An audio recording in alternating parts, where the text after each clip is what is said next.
The grave was always my question. I always had a fear of it. What is death? One night, I had another dream. I saw a man who had died. He is still living, by the way. He is a good man and is old now. In my dream, he was dead, and they were taking him to the graveyard. Something came to my mind, and I said to myself, I will go into the grave with him. Let me see what is going to happen to him. Once they reached the grave, I went in with the body to put it in its place. And I lay down with him. Nobody said anything. It was like they couldn't see me. They put the rocks on top, and I put one finger out between the rocks, leaving a small hole. I thought, I will wait, and if nothing happens, I will try to dig and come out from it. I was also scared. Then they finished the burying, and I could hear their footsteps walking away, after the imam said his ceremony. After everyone left, it was a very silent moment, and I was terrified. All of a sudden, just like an elevator, the grave went down. The hole that I had left in the rocks was like a small star. It went down that much and then stopped. It was all darkness.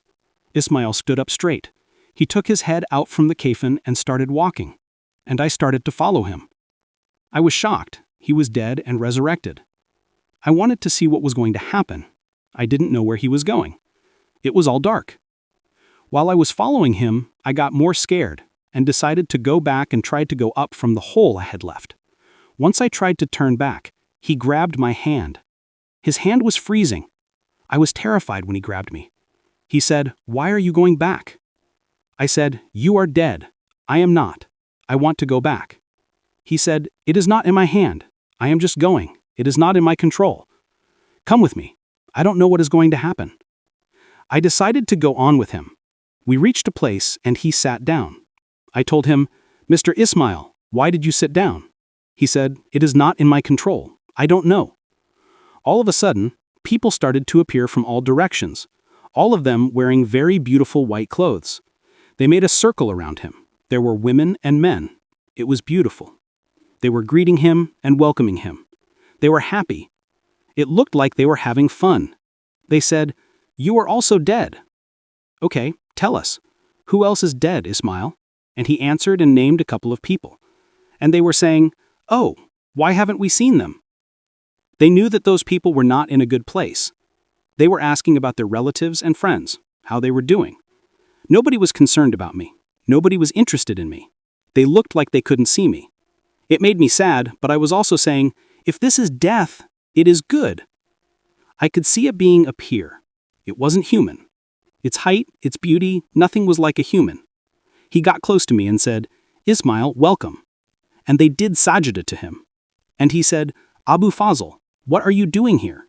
Come and sit next to me." In my mind, I thought, this is one of the prophets. He said, "Welcome. Here you are alive. Why did you come here?" I said, "May Allah reward you." They didn't even welcome me or chat with me. They are all talking and I am sitting here alone. And he said, "Yeah, they are dead and you are alive. That's why we are talking together and I can feel you." The other guys were silent. Slowly, Ismail called me, Abu Fazl, do sajda, you don't know who that is." I said, "No, why?" He said, "This Almighty, this is God." I went to sajda right away and asked for forgiveness. "I didn't know, I was ignorant, please have mercy." He said, "I know everything. I came here to answer your questions. Ask me any question about the grave that you want an answer for." When he said that, I started to ask all my questions that I had about death and the grave. I asked, "Ishmael just died, and they are asking him questions. But after that, how long does he have to sit there until the judgment day?" He said, "Don't think like that. It wouldn't be over. The judgment day will come. It is very short for good people." I said, "What about wrongdoers?" He said, "It will feel like forever to reach judgment day. They will be in punishment, and after the judgment, it will be more punishment." He said, "What is your other question?" I said, "Prophet Muhammad said the grave is one garden of the gardens of paradise. There isn't anything here." He said, "What do you want to have here?" I said, "Well, trees, flowers, water, a river." Subhanallah, He was just saying tree, bee, and the tree would show up right away. Water, bee. Say anything you want. I said, I like the sun, moon, stars, all together. He said, sun, moon, stars, bee, and it appeared right away. It was more beautiful than anything on earth. You wouldn't want anything if you had that. I cannot tell you how beautiful and gorgeous it was. He was just saying bee, and it appears right away. And then he said, do you remember, Abu Fazl, I sent Noah to you in your dream? He told me the dreams again.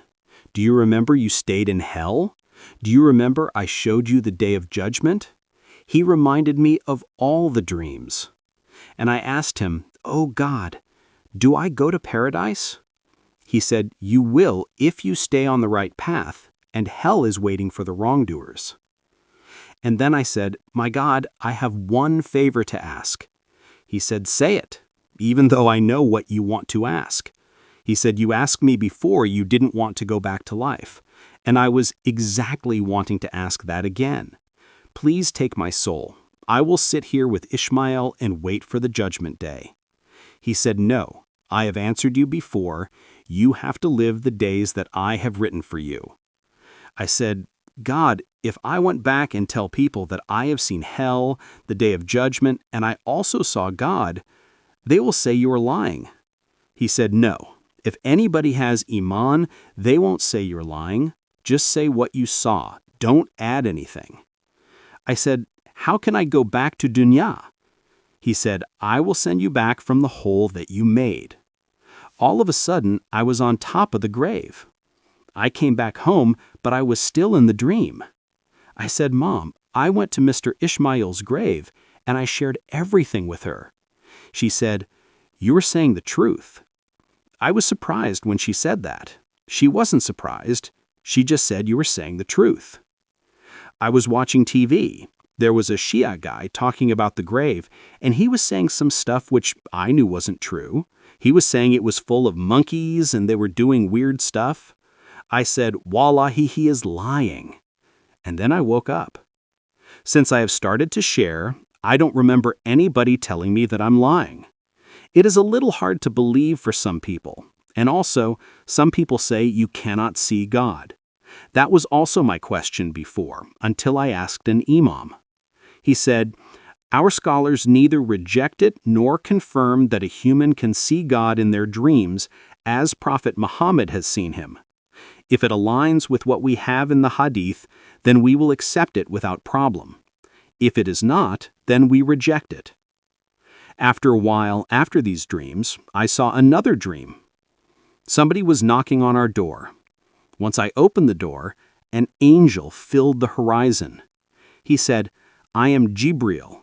Let's go. I went with him. He said, bring another person with yourself. We went to an empty house where an old woman had died, and nobody knew about her. 4 angels brought the body out. They took it to Hazrat Yusuf Mosque and washed her. They wrapped her in a kafan and put perfume on her body. Then they took her to the graveyard. I helped them to carry her. And then we filled up the grave and buried her. After that, we went back to the mosque. When we were outside, Jibril was immense. He filled the sky. But when we were in the mosque, he was like a man. He came in with me. There were only 4 people in the mosque. I knew all 4 of them. He asked me, do you know this mosque? I said, yes, it's Hazrat Yusuf Mosque. And he said, do you know these 4 guys?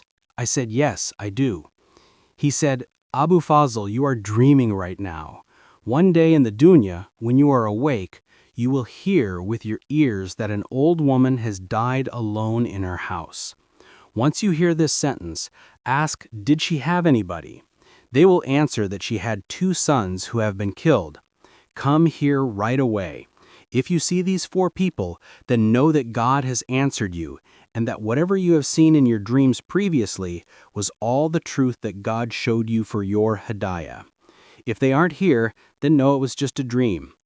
I woke up, I can't remember exactly, but it was more than 40 days after this happened. I didn't even remember this dream. One day, my mom came home from the bakery shop.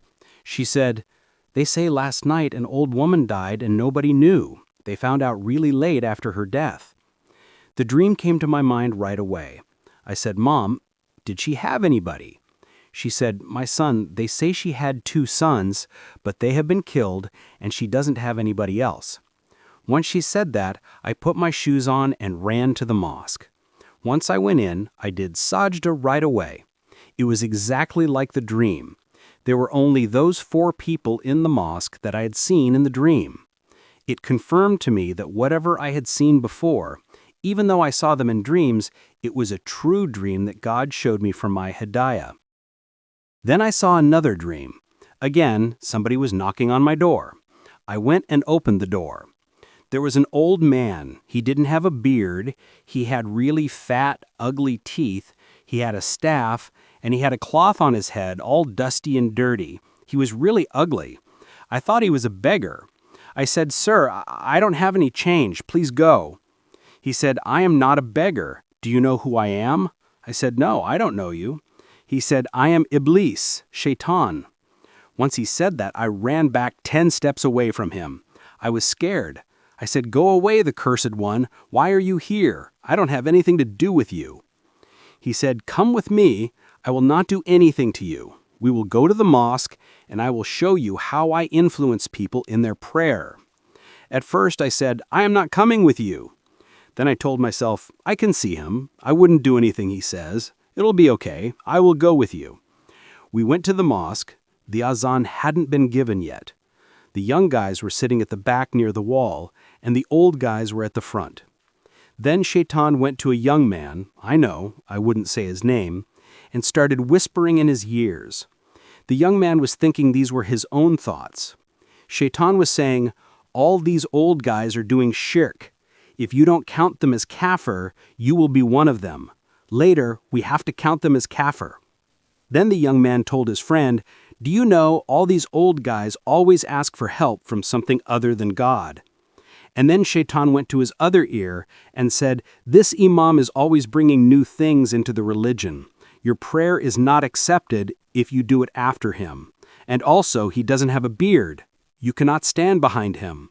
We are the monotheists."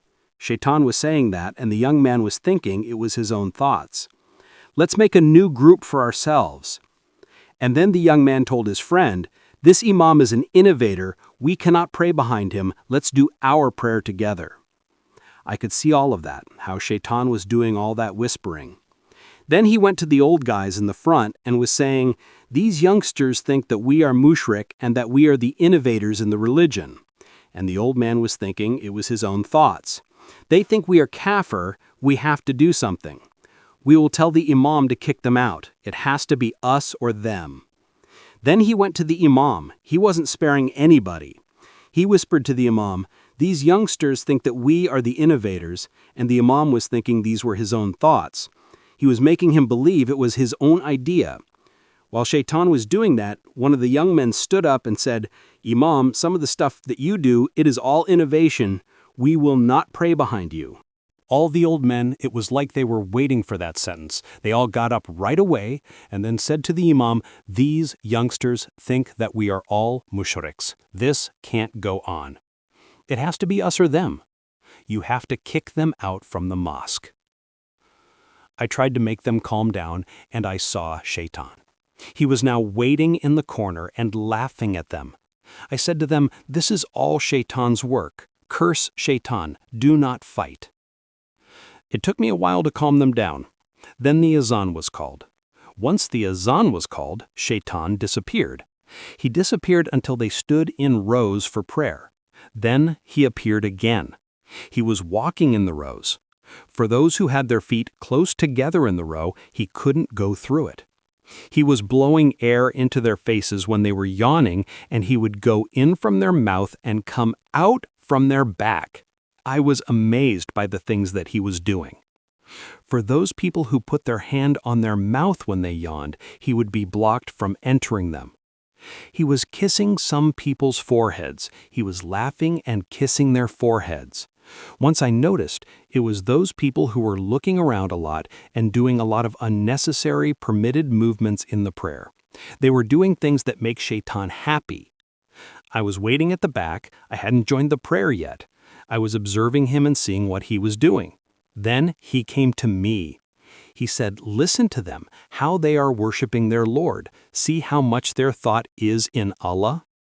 Subhanallah. After that, I could hear their actual thoughts. He said, "This is their mind." Their thoughts were full of the prayer hall. One had music, singing. He was singing a song instead of praying. Another one was saying, "Did I close the door? Did I double check it?" I could hear them all.